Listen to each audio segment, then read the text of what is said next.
Support for KVAQ-TV comes from the Brownsville Historical Association and its latest exhibit, the Fiesta y Cultura exhibit at the Costumes of the Americas Museum in Brownsville celebrates the vibrant colors and rich traditions of Charro Days. Through historical photographs and vibrant colors, visitors can learn about the history and culture of this celebration. The new exhibit features traditional costumes from the different regions in Mexico collected by local residents. Fiesta y Cultura is on display through June 7th at 1004 East 6th Street in Brownsville. Museum hours are Tuesday through Saturday from 10 a.m. to 4 p.m.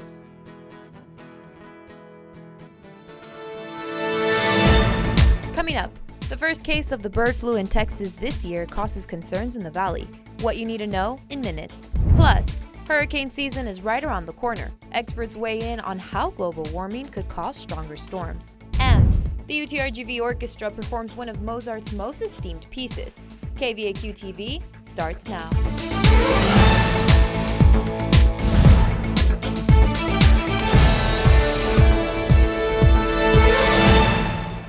Hey vaqueros, welcome back. This is the 13th spring edition of KVAQ-TV. I'm Amala Valdovinos. Today is April 22nd, and at the top of the newscast,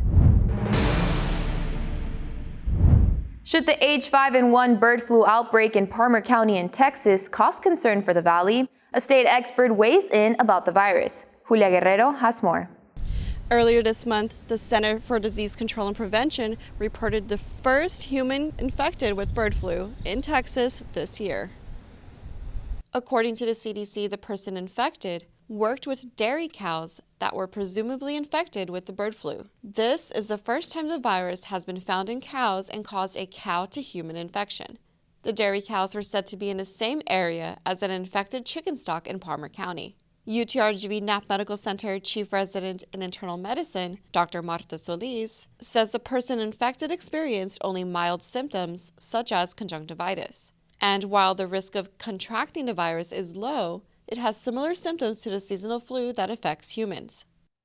And it can be as mild as just some cough, sore throat, runny nose, maybe some fever, body aches. Solis says the risk to the general population is low because the spread of the virus from human to human is not common. But those working with animal stock should take extra precautions. Texas Department State Health Services Chief State Epidemiologist Varun Shetty says there is no concern of contaminated milk products.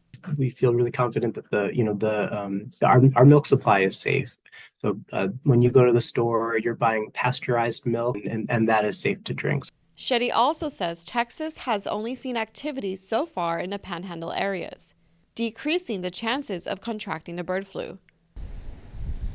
Solis reminds people to thoroughly wash their hands, especially those working with animals, and to stay away from others who show symptoms of illness.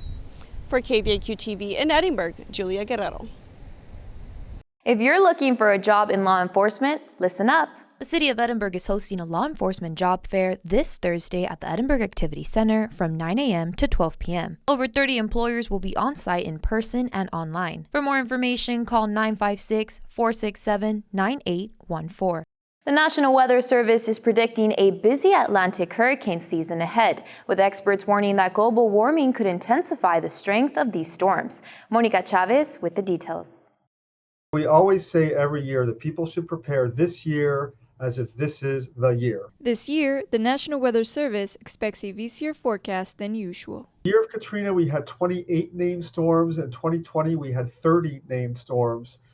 There are indicators that suggest it could be similar to one or both of those years. Warning coordination meteorologist with the National Weather Service in Brownsville, Barry Goldsmith, says there is a concern about an increased risk of landfalls stretching from Puerto Rico and the Virgin Islands to Brownsville and up the coastline to Maine, making these areas more vulnerable than usual. Goldsmith advises the public to stock up on non-perishable items that will last up to 40 days. First, check your home or business. Ensure that insurance policies are up to date. Number 2, check if you have flood insurance. Third, check your evacuation plan. Number 4, begin your baseline preparedness. Goldsmith says there are more cases of rapid hurricane intensification in the warming world now than 30 or 40 years ago. and it's a concern. Rapid intensification is preparedness's worst nightmare. Why?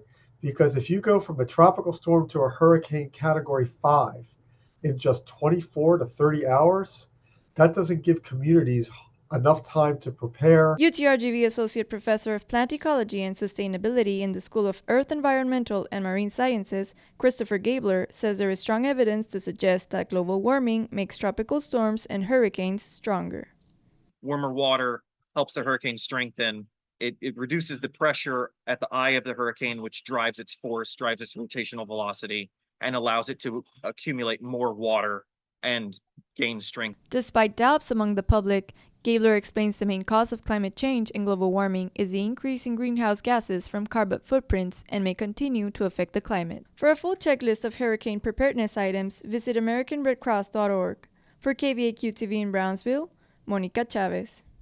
A beloved canine officer with the UTRGV Police Department is being honored by the community following his passing last week. Odie, the good boy in blue, served at UTRGV back when it was known as UT Pan American. Born in 2010, he joined the force a year later as a canine officer specialized in the detection of narcotics. UTRGV police officer Marco Huerta worked with Odie and his handler, Sergeant Molly Ralph, over Odie's 9-year tenure with the department, when Odie retired and transferred with Ralph to UTSA. Huerta says Odie's work went beyond protecting into being a comfort animal for students in the UT system.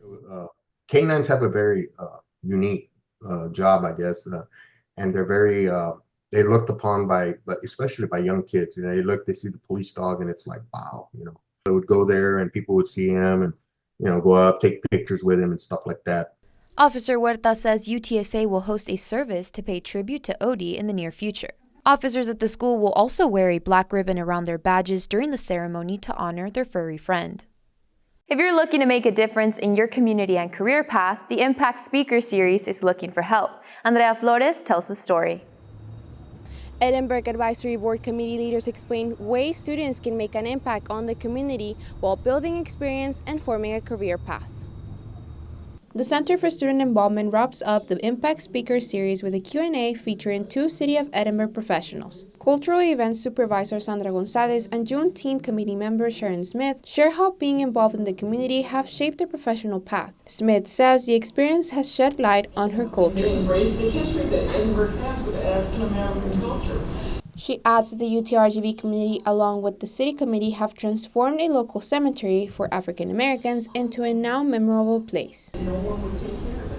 But since the community got involved, Juneteenth, UTRGV, the cemetery is beautiful. Gonzalez says volunteers make a great impact on the community and help students build their professional persona. If you were anything like me, when I started going into the workforce, my resume was pretty clean and just consistently checking box.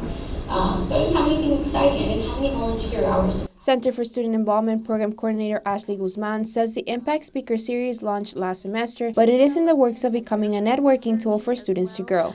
So they can hear about careers in nonprofits, or they can hear from community leaders on how they not only got to their level in their position, but also how they continue to give back to the community. The Impact Speaker Series will continue next fall with more inspiring professionals students can learn from. For KVAQ-TV in Edinburgh, Andrea Flores. The UTRGV Symphony Orchestra performed Mozart's Requiem, one of the most famous works by the composer, last Wednesday. Alexandra Salazar tells us the details.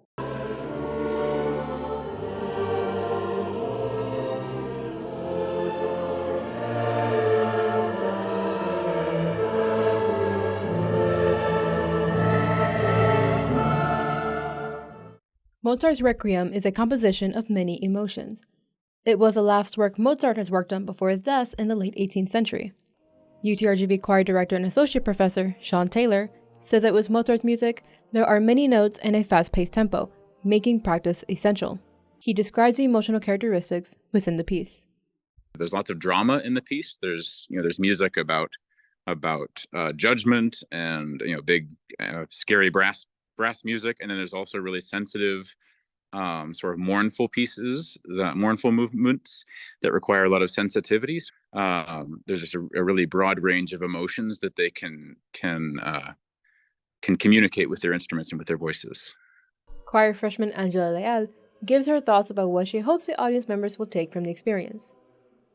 And I hope that in our performance, they get to feel some sort of hope, because everybody experiences grief and loss and pain. And I hope that our performance really delivers that in a way that gives it justice and in a way that shows hope and love.